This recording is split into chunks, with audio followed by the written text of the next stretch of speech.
Assalamualaikum warahmatullahi wabarakatuh. Kepada yang terhormat Ibu Ade Siti Haryanti, SSMPD, sebagai dosen pengampu mata kuliah Evaluasi Pengajaran Bahasa. Di sini kami dari kelompok 1 yang beranggotakan saya Selvi Nurasana, kemudian ada Rahman Novilian, Rika Fitrianti, Asnasa Fitri, dan Isan Darmawan akan mempresentasikan tentang uji validitas dan reliabilitas butir soal. Teori yang digunakan berlandaskan pada buku Hamzah B. Uno 2013 dengan fokus pada motivasi belajar. Menurut Uno, tahun 2013 menyatakan bahwa motivasi belajar muncul dari berbagai dorongan internal maupun eksternal yang mempengaruhi seseorang untuk melakukan kegiatan belajar secara optimal. Motivasi ini dapat diukur melalui beberapa indikator yang mencerminkan sejauh mana siswa menunjukkan kemauan, dorongan, dan keterlibatan dalam proses belajar. Terdapat 6 indikator utama motivasi belajar menurut Uno. Yang pertama, adanya hasrat dan keinginan untuk berhasil. Kedua, adanya dorongan dan kebutuhan dalam belajar. Ketiga, adanya harapan dan cita-cita masa depan. 4. Adanya penghargaan dalam belajar. 5. Adanya kegiatan yang menarik dalam belajar. Dan yang keenam, adanya lingkungan belajar yang harus kondusif.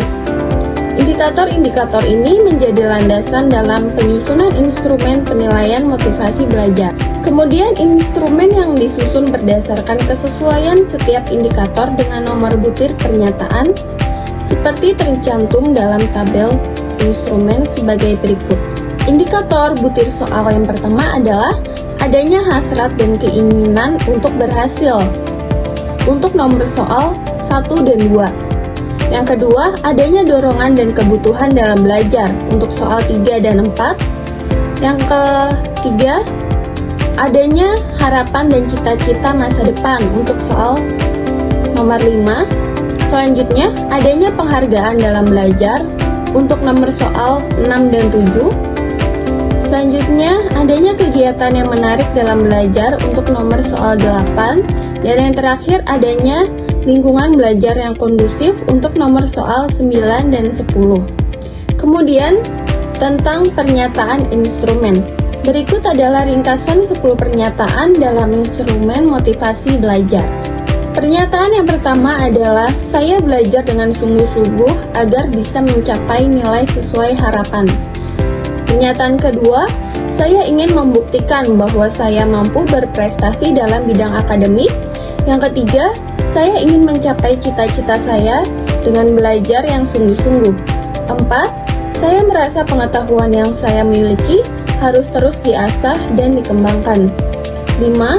Saya rajin belajar agar mendapat peringkat tertinggi di kelas.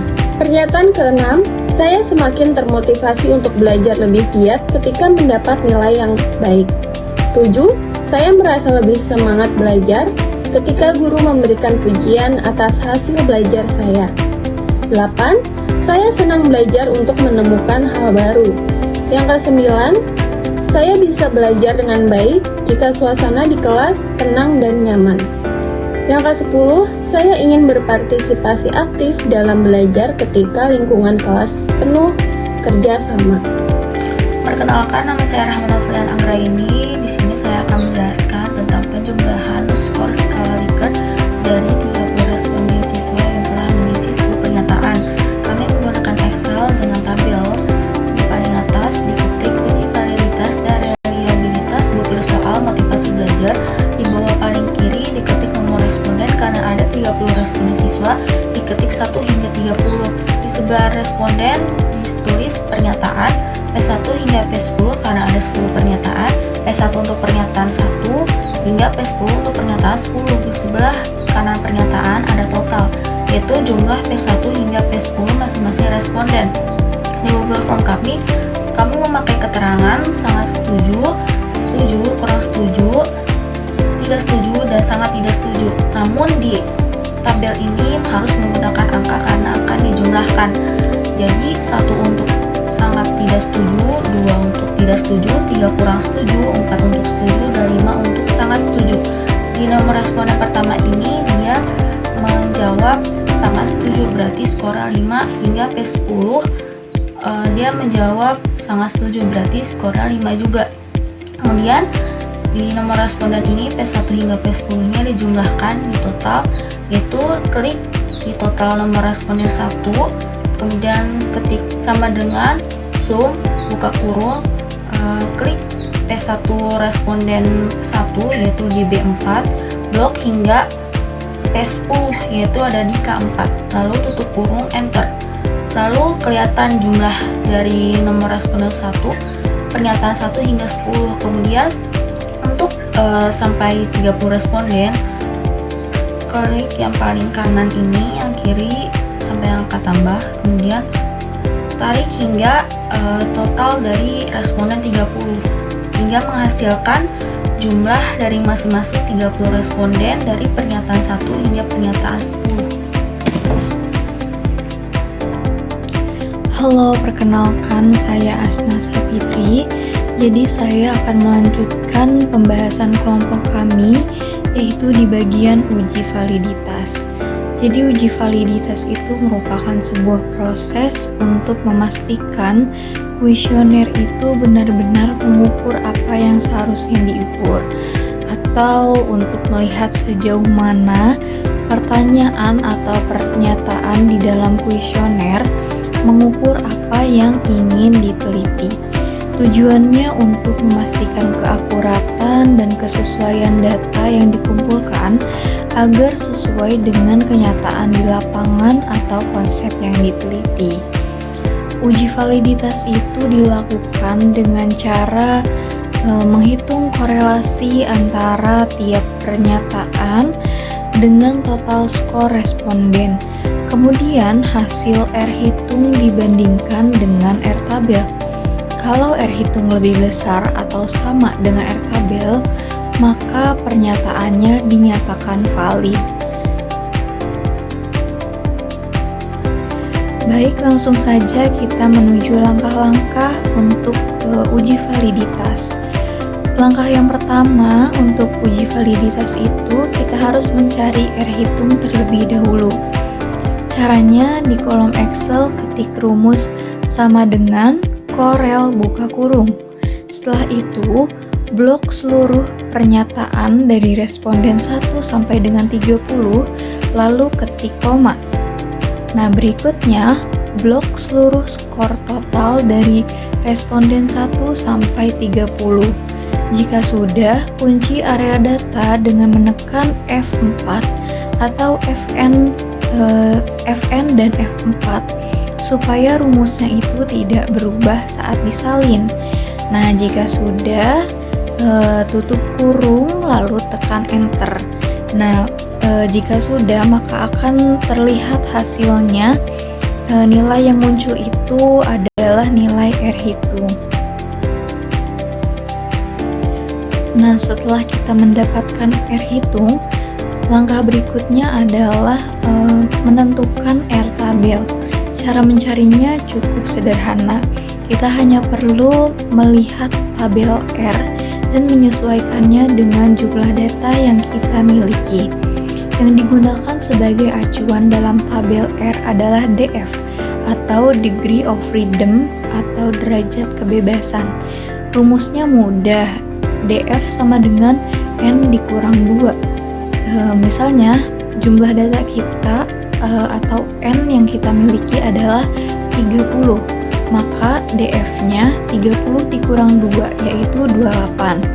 Setelah mendapatkan angka DF ini, kita tinggal membuka tabel R, kemudian mencari baris dengan DF 28. Lalu kita sesuaikan dengan tingkat signifikansi 0,05 dengan jenis uji yang digunakan, yaitu uji dua arah.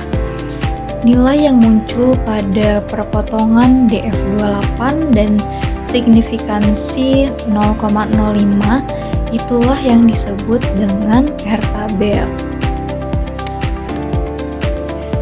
Setelah mendapatkan R hitung dan R tabel, kita bisa langsung menentukan valid atau tidak validnya menggunakan rumus if. Langkah pertama, ketik sama dengan if buka kurung.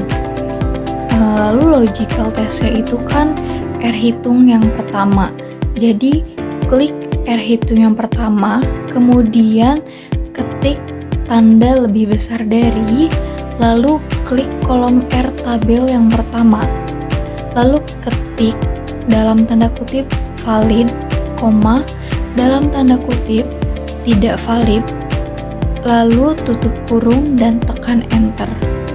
Artinya, jika R hitung lebih besar dari R tabel, maka dinyatakan valid.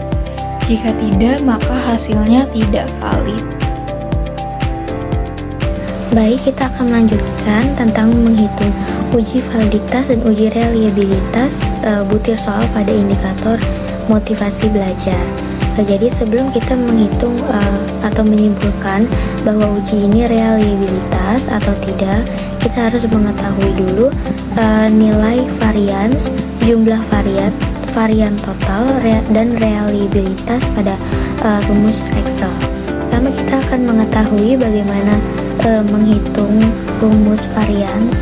Jadi untuk menghitung rumus varians, kita menggunakan rumus sama dengan var buka kurung dengan totalan seluruh skor setiap pernyataan. Kemudian kita akan menghitung jumlah varian. Jumlah varian ini menggunakan rumus sama dengan sum, kemudian diikuti dengan seluruh total dari totalan skor per pernyataan. Selanjutnya kita akan mengetahui nilai dari varian total. Jadi menggunakan rumus sama dengan var dengan menjumlahkan seluruh total dari skor per pernyataannya. Yang terakhir, sebelum kita menyimpulkan uji ini reliabilitas atau tidak, kita mengetahui nilai dari reliabilitasnya dulu. Jadi untuk menghitung nilai reliabilitas, kita menggunakan rumus sama dengan 10/9 dikali 1 dikurang jumlah varian dibagi varian total. Jadi 10 di sini itu adalah jumlah pernyataan, kemudian 9 itu adalah jumlah pernyataan dikurang 1. Jadi kita mendapatkan hasil sesuai dengan rumus Excel yang tersedia. Yang terakhir, kita mendapatkan kesimpulan bahwa uji ini reliabilitas dengan menggunakan rumus if. Dengan memasukkan rumus if, jika perbandingan nilai reliabilitas lebih besar daripada nilai acuan yang kita berikan adalah 0,7. Jadi jika nilai reliabilitas lebih besar daripada nilai acuan, maka uji ini reliabilitas. Jika tidak, maka uji ini tidak reliabilitas. Sekian hasil penelitian tentang uji validitas dan reliabilitas butir soal dari kelompok 1. Kurang lebihnya mohon maaf. Terima kasih.